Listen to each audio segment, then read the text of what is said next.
नमस्कार, दुनिया सामने के समाचारों में आपका स्वागत। अब हम आपको ले चलते हैं अलीगढ़ में, जहां पर पर्यावरण के ऊपर कुछ बच्चे और कुछ लोग जो हैं सफाई आंदोलन भी कर रहे हैं और पर्यावरण से संबंधित जो आजकल हर तरफ प्रदूषण फैला हुआ है उसके बारे में एक अच्छा काम कर रहे हैं। सबसे पहले आप बताइए, आपका नाम क्या है? मेरा नाम सपूरा हफीज है।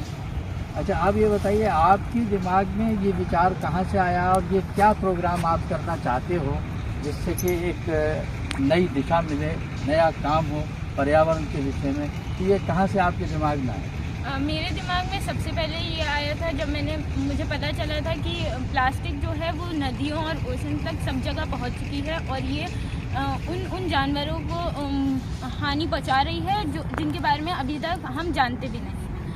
और उसके बाद मैंने इसके बारे में सारी जानकारी इकट्ठा करी यूट्यूब और इंस्टाग्राम बाकी जगहों से, और उसके बाद से मैंने फ्राइडेज़ फॉर फ्यूचर अलीगढ़ के बारे में जाना और Fridays for future Uttar Pradesh के बारे में जाना, और फिर मैं इस काम में। इसका मतलब आप ये कहना चाहते हैं कि जो गाय है, बैल है और जानवर जो हैं, जो गलियों में तमाम जगह जो कचरा पड़ा होता है, जहाँ से वो थैली या प्लास्टिक की चीज़ों को खा लेती है जिससे उनको नुकसान होता है, उसके बारे में आप लोगों को ये बताना चाहते हैं कि कहीं भी आप थैलियाँ या ऐसी चीज़ ना फेंकें जिससे कि जानवरों को हानि हो। जी बिल्कुल।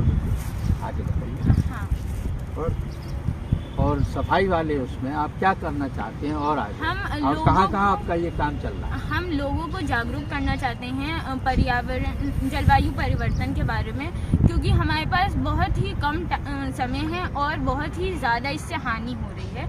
हम उत्तर प्रदेश में 8 से 9 शहरों में हैं, जिनमें से मेरठ, लखनऊ, गोरखपुर भी इसमें आते हैं। इससे ही साथ अलीगढ़ भी इसमें एक चैप्टर है। आप इसके बारे में बताइए कि यहाँ पर आप क्या कर रहे हैं और इस सारे प्रोग्राम का कौन नेतृत्व कर रहा है? जी आप अपना नाम बताएं। जी, मेरा नाम फहद, और इस सारे प्रोग्राम का नेतृत्व तो समझिए शुरुआत करी थी ग्रेटा थनबर्ग, जो कि एक स्वीडिश क्लाइमेट एक्टिविस्ट हैं। उन्होंने 2018 में, और उन्हीं के जो इनिशिएटिव था कि लोगों में, आम लोगों में, दुनिया भर के लोगों में क्लाइमेट अवेयरनेस फैले, वो इनिशिएटिव उन्होंने शुरू किया था। फ्राइडेज़ में, हर फ्राइडे को वो जाती थी और स्ट्राइक करती थी सड़कों पे, पब्लिक में, लोगों को बताती थी। और उन्हीं के नक्शे कदम पे हम लोग भी यहाँ पे अब यूपी में 9 शहरों में काम कर रहे हैं फ्राइडेज़ फॉर फ्यूचर के बैनर के अंडर। अब कुछ देखिए, जब आप सब जगह काम कर रहे हैं तो इसकी बैकग्राउंड में फाइनेंसेस की बहुत सारी चीज़ें आती हैं। तो ये सारा मामला कौन कर रहा है? एक ज़िले में ही काम करने में बहुत परेशानियाँ उठानी पड़ती हैं, इसके बारे में कुछ बताइए। फाइनेंसेस के तौर पे तो हम लोग पूरी तरह से डोनेशन बेस्ड ऑर्गेनाइजेशन है। अलग अलग लोग, हम लोग इंस्टाग्राम पे, सोशल मीडिया पे बहुत एक्टिव रहते हैं, स्टोरीज अपलोड करते हैं, आपके पोस्ट अपलोड करते हैं, लोग देखते हैं, लोग जानते हैं, लोग हमें फॉलो करते हैं। और जो लोग हमें फॉलो करते हैं, अगर वो हमारे काम से इत्तेफाक रखते हैं, खुश होते हैं देखकर, तो वही लोग हमें डोनेट भी करते हैं। कुल मिला के लोग आपको डोनेट कर रहे हैं, वही आपको सपोर्ट कर रहे हैं। बिल्कुल। आपका जो एनजीओ है, इसको गवर्नमेंट की तरफ से कुछ नहीं मिल रहा या मिल रहा है तो बताओ। फिलहाल तो गवर्नमेंट की तरफ से कोई सपोर्ट नहीं है हमारे एनजीओ को, लोग ही सपोर्ट कर रहे हैं, पब्लिक सपोर्ट। आप बताइए, इस मामले में आप सब लोग शामिल हैं, तो आप क्या कर रहे हैं? हम लोग क्लाइमेट चेंज के अवेयरनेस फैला रहे हैं। आपका नाम बता दें। मेरा नाम जवेरा तस्लीम है। सिर्फ और सिर्फ जानवरों ही को नहीं इफेक्ट पड़ता है इन सब चीज़ों से, इंसानों को भी पड़ता है। जो कचरा जलता रहता है उससे बच्चों की भी बहुत ज़्यादा हेल्थ ख़राब होती है, बच्चों को अलग अलग तरीके की बीमारी होती है और इवन बड़ों को भी होती है। So it's not just for the animals as well as for the humans. ये जो काम हो रहा है आपको कैसा लग रहा है? अच्छा लग रहा है? मेरा नाम मोइज़ ज़ैदी है। ये काम बहुत अच्छा हो रहा है। क्लाइमेट चेंज, सिर्फ क्लाइमेट चेंज ही नहीं, इससे हम अपने एनवायरनमेंट को साफ़ कर सकते हैं और काफ़ी सारी प्रॉब्लम्स जो होती हैं, बीमारियां जो होती हैं मिडिल एज में या फिर लोअर एज में, वो कम कर सकते हैं।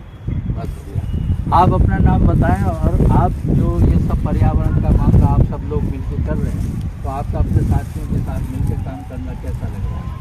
जी, मेरा नाम आहद बिन अरशद है और मुझे साथियों के साथ मिलकर बहुत अच्छा काम करना लग रहा है। हम मैदानों में जो कूड़ा है उसे उठा रहे हैं और लोगों में जागरूकता पैदा करना चाह रहे हैं, क्योंकि अभी तक जो हमारा ऑर्गेनाइजेशन है उसमें जागरूकता बहुत कम है अगर इंडिया में देखा जाए तो क्लाइमेट चेंज के बारे में। तो इसीलिए पहले हमारा जागरूकता के ऊपर काम होता है और उसके बाद फिर हम फील्ड वर्क भी करते हैं। तो हम ये मान के चलें कि ये जो भी अभियान आप लोग कर रहे हैं ये जागरूकता अभियान है और आप कूड़े और इन सब चीज़ों के लिए लोगों को बताना चाहते हैं, उनको जागरूक कर रहे हैं, यही आपका सबसे बड़ा मोटिव है। देखिए आज बच्चों ने इतना अच्छा प्रोग्राम किया है, यही नहीं है बल्कि ये कई शहरों में इस काम को कर रहे हैं। हम लोग जिस गंदगी को देखकर नाक भौं सिकोड़ते हैं, मुंह मोड़ लेते हैं, ये अपने हाथ से उसको उठा रहे हैं। इस चीज़ का एक बहुत बड़ी बात है, बहुत बड़ा हम लोगों के सामने एक एग्जाम्पल है। हमें ऐसे लोगों को सपोर्ट ही करना चाहिए, प्लस उस बारे में सोचना चाहिए कि जो जागृत ये लोग करना चाहते हैं, जो आप लोगों को कर रहे हैं, उस पर हम सब लोगों को अवेयरनेस सामने आना चाहिए। मुझे एक और चीज़ जी आप बताइए क्या बोलना चाहते हैं। अभी ये कुछ हाल ही में रिसर्च आई थी जिसमें हमें पता चला था कि इंसान के खून के अंदर भी प्लास्टिक पहुंच चुकी है। और ऐसा भी आया था कि जो प्रेग्नेंट विमेन होती हैं उनके प्लेसेंटा में जो है माइक्रोप्लास्टिक्स पहुंच चुकी हैं। तो ये अभी इस जनरेशन को नहीं और जनरेशन को आने वाली को और ज़्यादा अफेक्ट करेगा। और ये जो प्लास्टिक है वो 500 साल तक रहती है। और इंडिया जो है वो 36% वर्ल्ड का ग्लोबल कचरा देती है। तो ये बहुत ही इम्पोर्टेंट चीज़ है कि हम इसके बारे में अवेयरनेस करें। देखिए अभी तक कचरे की तरफ, इन सब चीज़ों की तरफ किसी का ध्यान इस लेवल पर नहीं गया। जो बच्चे आज पढ़ाई कर रहे हैं, अपने घर में आराम से सब बैठे हुए हैं, आज ये नई जनरेशन बाहर निकलकर ये अच्छे काम करना चाहती है। हम सब लोगों को इसके सहयोग में इनका सहयोगी बनना चाहिए। दुनिया सामने के समाचारों में ये एक अच्छा विचार हम आप लोगों के सामने पेश कर रहे हैं, जिसको आप लोग देखिए। कूड़ा कूड़ेदान में, ना सड़क पे ना मैदान में, कूड़ा कूड़ेदान में, ना सड़क पे ना मैदान में, कूड़ा कूड़ेदान में।